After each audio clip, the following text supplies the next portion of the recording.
दोस्तों, इल्जाम लग रहा है कि फलाने ने ईरान को धोखा दिया, उसने ईरान को धोखा दिया, ईरान के जहाज को डुबा दिया, उसने रोका नहीं, ये नहीं किया। ये सब बोलना आसान है। धोखा तो दिल्ली के मुसलमानों ने भी ईरान को दिया है। ईरान को ऑनलाइन मुसलमानों की मोहब्बत देखकर थोड़ा ये लगा कि ईरान से यार मोहब्बत है भारत के लोगों को। चलो एक काम करते हैं, पूरी दुनिया में हमारी एम्बेसी पब्लिक के लिए कुछ दिन के लिए खोली गई है। लोग वहां जाकर जनाब खामनाई की शहादत पर अपने बयान दर्ज कर रहे हैं। वहां एक किताब होती है, कॉन्डोलेंस बुक। वहां जाकर आप अपने दिल के दर्द, अपने दिल की बातें, शोक व्यक्त कर सकते हैं लिखित में। दुनिया भर में ईरान की एम्बेसियों में भीड़ लगी है। ईरान ने भरोसा हम पर भी किया, भारत पर, कि भाई भारत के मुसलमान इतना ऑनलाइन प्यार दिखा रहा है रीले बना बना के, तो भाई एम्बेसी पहुंचेंगे लोग। और एम्बेसी ऐसे वैसे लोगों के लिए खुलती है, खोली गई है गवर्नमेंट से परमिशन लेकर कि हमारे आयतुल्लाह की शहादत हुई है। ईरान के जो सुप्रीम लीडर थे वो धार्मिक गुरु थे, धर्म गुरु थे, और उन्होंने शहादत देकर मुसलमानों के दिलों में जगह बनाई है। तो ज़रूर लोग आएंगे अपना दुख व्यक्त करने। फॉर एग्जाम्पल, किसी के घर में मौत हो जाती है तो चाहे वो कोई भी हो, पहुंचता है ना उसके घर में। तो ईरान वालों ने सोचा कि एम्बेसी अपनी खोल देते हैं 3 दिन के लिए। 2 दिन भाई साहब ना के बराबर लोग पहुंचे, राजधानी दिल्ली की बात कर रहा हूं। और आखिरी दिन मंडे 9 मार्च यानी कल के दिन खुलेगी एम्बेसी। उसके बाद एम्बेसी नहीं खुलेगी पब्लिक के लिए। आखिरी दिन है, जाकर आप अपना दुख व्यक्त कर सकते हैं। कितने देर का काम है भाई? हद से हद एक दिल्ली का कोई भी व्यक्ति 1 घंटे में वहां पहुंच सकता है एम्बेसी। उंगलियां घिस रहे हो और बैंक अकाउंट खाली है? स्मार्ट बनो, वही टाइम मास्टर ऐप पर लगाओ। यहाँ गेम खेलने और वीडियो देखने के भी पैसे मिलते हैं। सकते हैं। कितने देर का काम है भाई? हद से हद एक दिल्ली का कोई भी व्यक्ति 1 घंटे में वहां पहुंच सकता है एम्बेसी।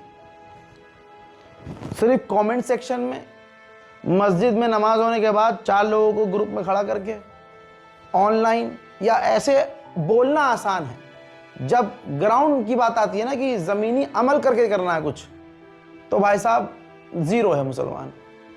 बहरहाल मैं कुछ नहीं कहूँगा। आप नहीं आ रहे मत आइए, बहुत बहुत शुक्रिया आप लोगों का।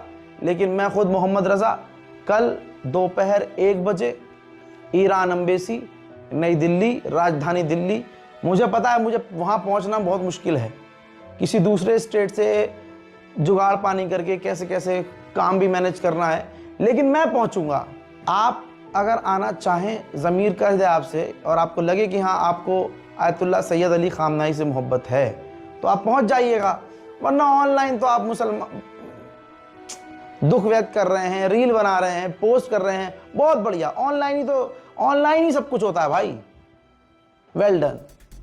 दोस्तों, खबर पर आते हैं तो खबर यह है कि ईरान नहीं टूट रहा है, ईरान नहीं झुक रहा है। यहां पर क्लियर कर दूं, ईरान की कमर पर चोटें मारी जा रही हैं, ईरान को नुकसान पहुंचाया जा रहा है और बहुत बड़ा नुकसान पहुंच रहा है। यह तो कमाल ईरान का यह है कि भाई जिसके आगे सारी दुनिया बिना लड़े झुक जा रही है, ईरान चोट खा खा के उससे लड़ रहा है।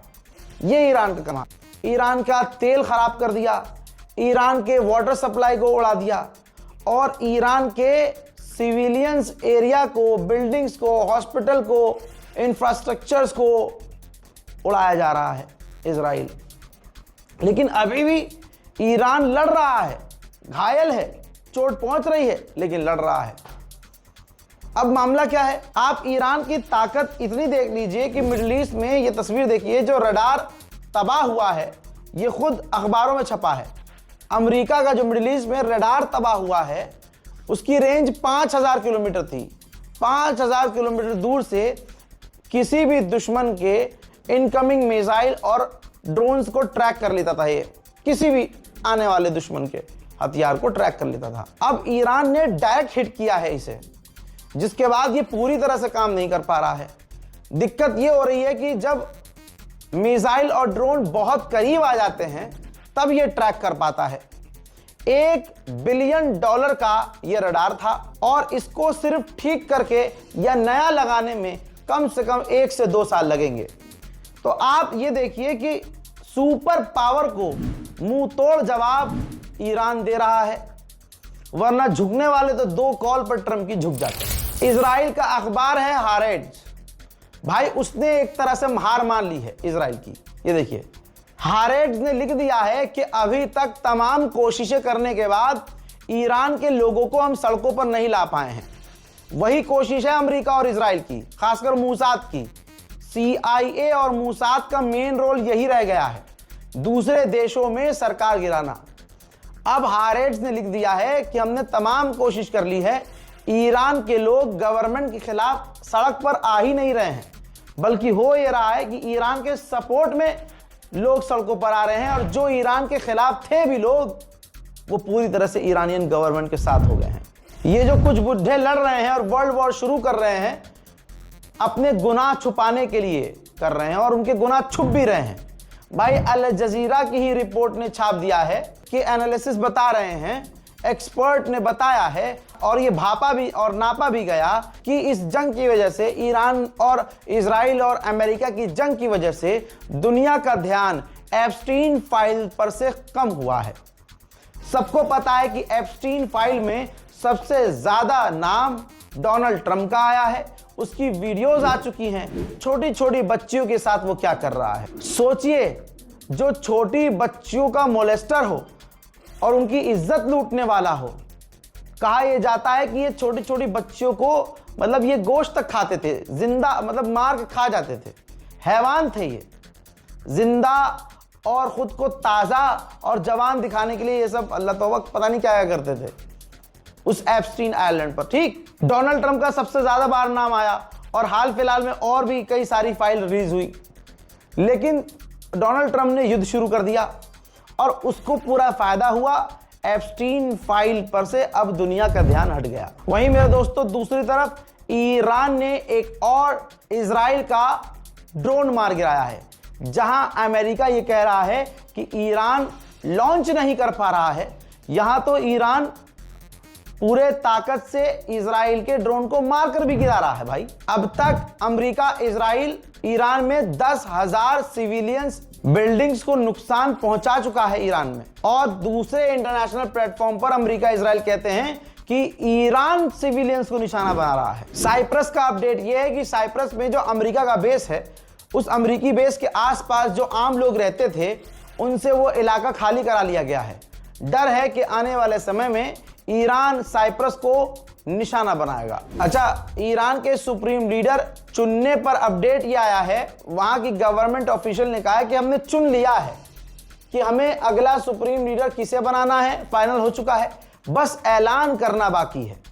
और दोस्तों, ये बात क्लियर है कि ऐलान जैसे ही किया जाएगा, अमेरिका और इजराइल उस नए सुप्रीम लीडर की जान के पीछे पड़ जाएंगे। जहां 48 घंटे पहले गुलाबी सुअर ने ऐलान कर दिया था कि हम जीत गए हैं, ईरान अब अरब देशों पर हमला नहीं करेगा। लीजिए, बहरीन में अमेरिकी बेस की इमेज देख लीजिए। जो अमेरिकी बेस कई जगह आपको जला हुआ नजर आ रहा है, 3 डब्बों के अंदर 3 बॉक्सेस नजर आ रहे हैं, उसके अंदर ये अमेरिका का बेस तबाह हुआ है पूरी तरह से। इसी जगह पर एक और अमेरिकी फौजी कल रात वासिले जहन्नम हुआ है। इसी जगह पर अमेरिका को और भी नुकसान पहुंचे हैं।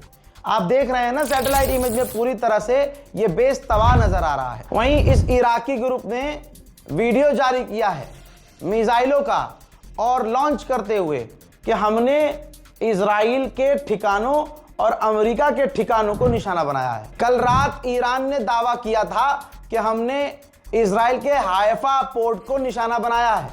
अब ये वीडियो आया है जिसमें ईरान की बात साबित होती नजर आ रही है कि हाइफा पोर्ट पर आप देख सकते हैं धुआं निकल रहा है। ईरान की इतनी बुरी हालत होने के बावजूद IRGC के ऑफिशियल ने कहा है कि अमेरिका और इजराइल से एक साथ, दोनों से एक साथ जंग के लिए 6 महीने के लिए तैयार है। इतनी बुरी हालत होने के बावजूद भाई, ये कौन सी ताकत ईरान के पास है? सुनिए।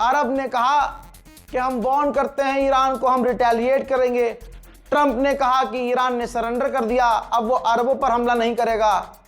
हजरात, ईरान ने खेल ही पलट दिया, कहा कुछ और किया कुछ और। एक वीडियो सामने आया है कि कुवैत में अमेरिकी फौजी ही वीडियो बना रहा था और अमेरिका का जो रडार है वो रडार डायरेक्ट हिट हुआ, डायरेक्ट। और अमेरिकी फौजी ये वीडियो बना रहा था और उस फौजी की वीडियो पीछे से दूसरा फौजी बना रहा था। देखिए दोस्तों, ये जो प्लेटफॉर्म आप देख रहे हो इसका नाम है सही, और ये सही में सही है। और इसके कुछ वीडियो बना रहा था और उस फौजी की वीडियो पीछे से दूसरा फौजी बना रहा था। देखिए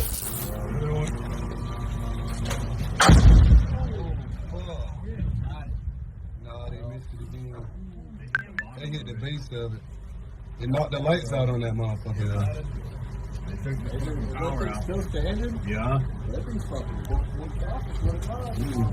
Did you get that shit? I got. यहां तक कि हालात इतने खराब कर दिए ईरान ने इनके कि कुवैत का एक होटल जिसमें अमेरिकी फौजी टिके हुए थे, उस होटल पर ही ईरान ने हमला कर दिया। देखिए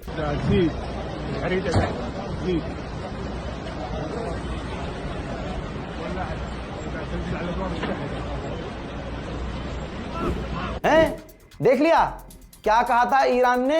पेज़ेश्कियान की बात पर भरोसा कर लिया था ट्रंप ने कि माफी मांग ली है अरबों से, अब हमला नहीं करेंगे। अबे भैया, लेकिन किंतु परंतु भी तो लगाया था उसने, अगले आदमी ने सुनी नहीं। ईरान ने साफ कहा है जहां जहां अमेरिकी होंगे हमले होंगे। ठीक ऐसे ही बहरीन में भी जिस होटल में अमेरिकी छुपे हुए थे, ईरान की इंटेलिजेंस, भाई साहब इंटेलिजेंस देखो यार, सटीक जानकारी की यहां अमेरिकी है और वहीं सीधा मिसाइल हमला। देखिए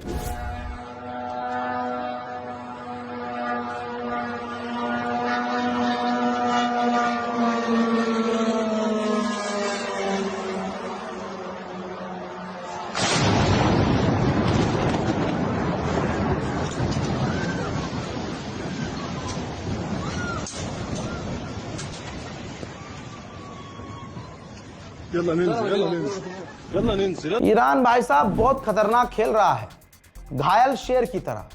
कुवैत में जो एयरपोर्ट है, एयरपोर्ट के पास जो कुवैत का फ्यूल सेंटर है, ईरान ने उस पर भी हमला कर दिया।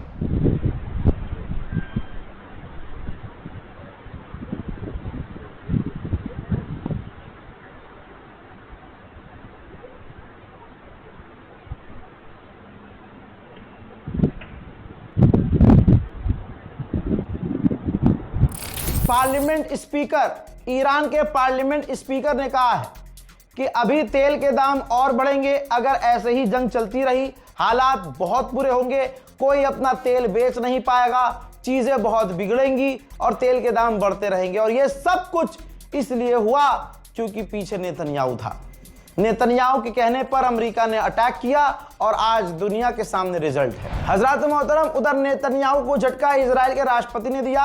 फॉक्स न्यूज पर खबर आ गई है, इजराइल के राष्ट्रपति ने कहा कि इस वक्त तो किसी भी हालत में नेतन्याहू को माफी नहीं दी जाएगी, एटलीस्ट तब तक जब तक ये जंग चल रही है। उधर अमेरिका में वो हो रहा है जो अमेरिका ईरान में चाह रहा था, जो इजराइल ईरान में करवाना चाह रहा था, वो चीज अमेरिका में हो रही है। अमेरिका के लोग सड़कों पर उतरकर ट्रंप के खिलाफ प्रदर्शन कर रहे हैं और चीख चीख कर कह रहे हैं कि उन्हें ईरान से जंग नहीं चाहिए।